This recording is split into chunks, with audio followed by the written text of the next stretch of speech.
The Mermaid Who Couldn't Swim.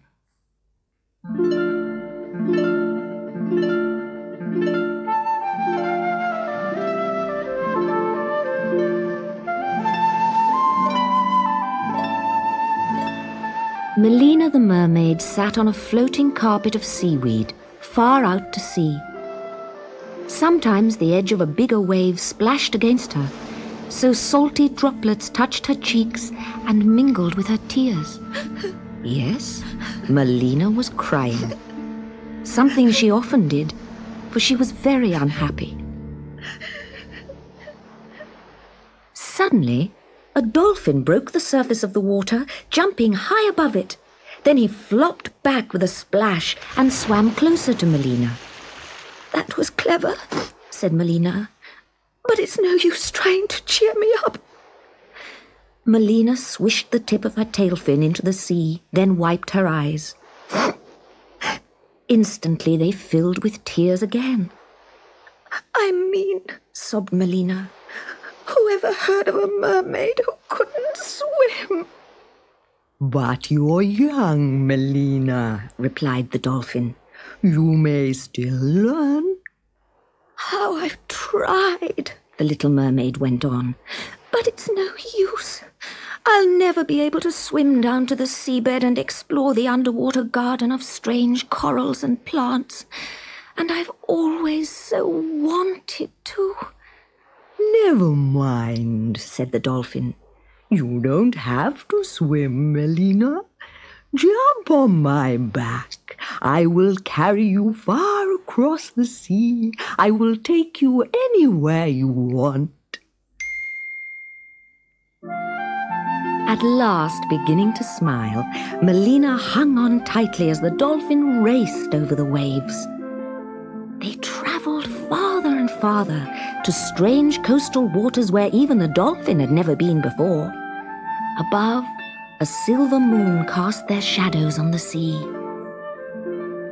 Then, dark clouds hid the moon, and a strong wind blew. "There's going to be a storm," called Melina. The dolphin was so pleased to help the mermaid, he had not noticed the weather changing. "I hope we can get back safely," he thought.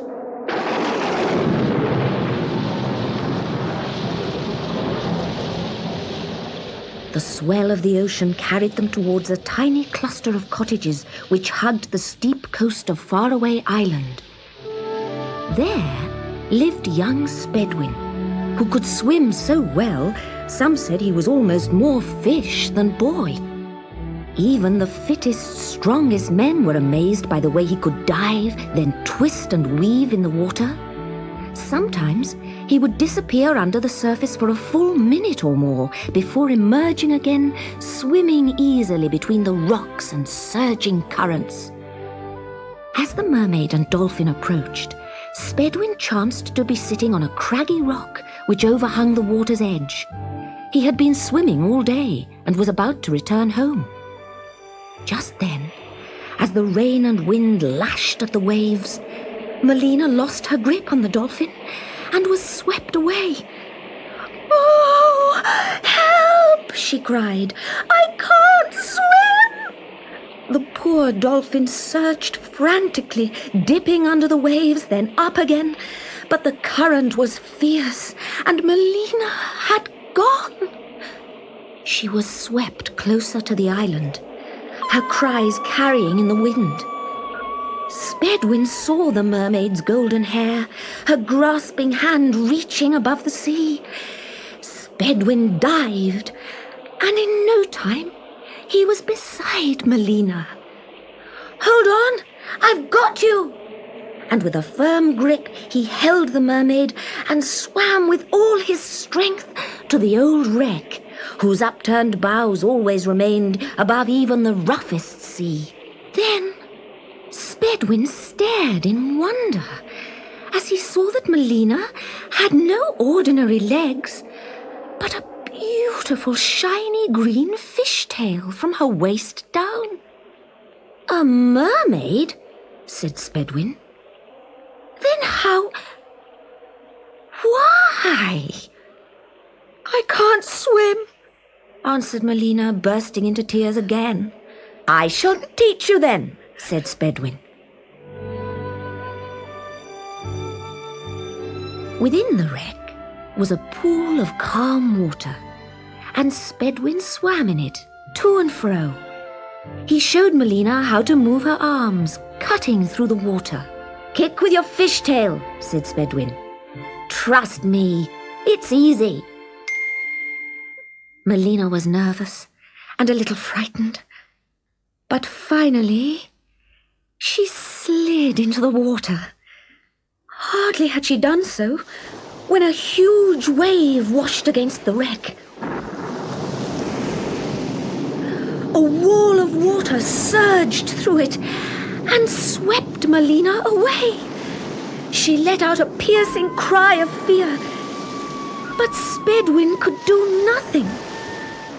Farther and farther away she skimmed on the great wall of water, until at last he was alone.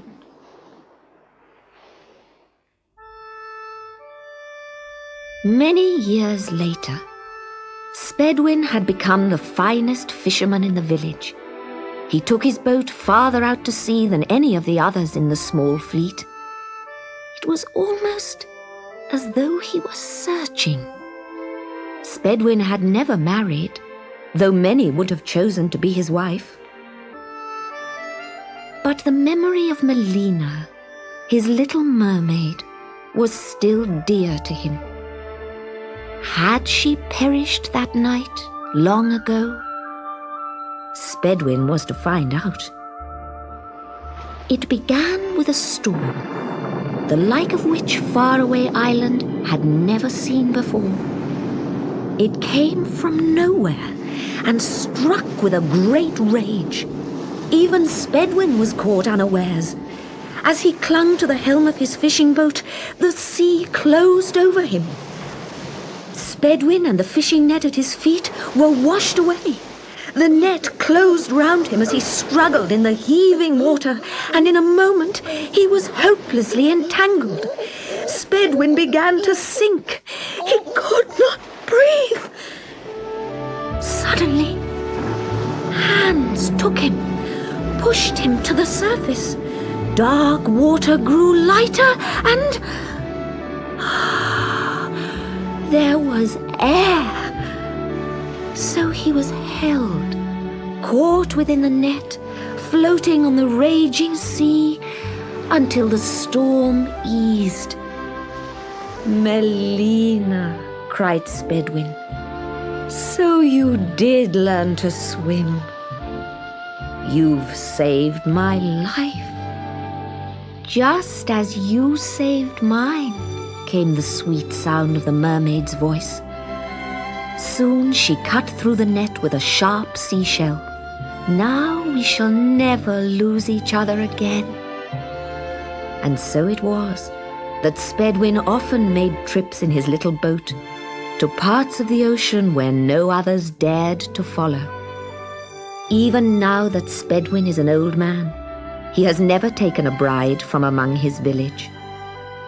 But it is said that on many a moonless night, he has slipped down into the waters, far out to sea, to swim with a figure with golden hair.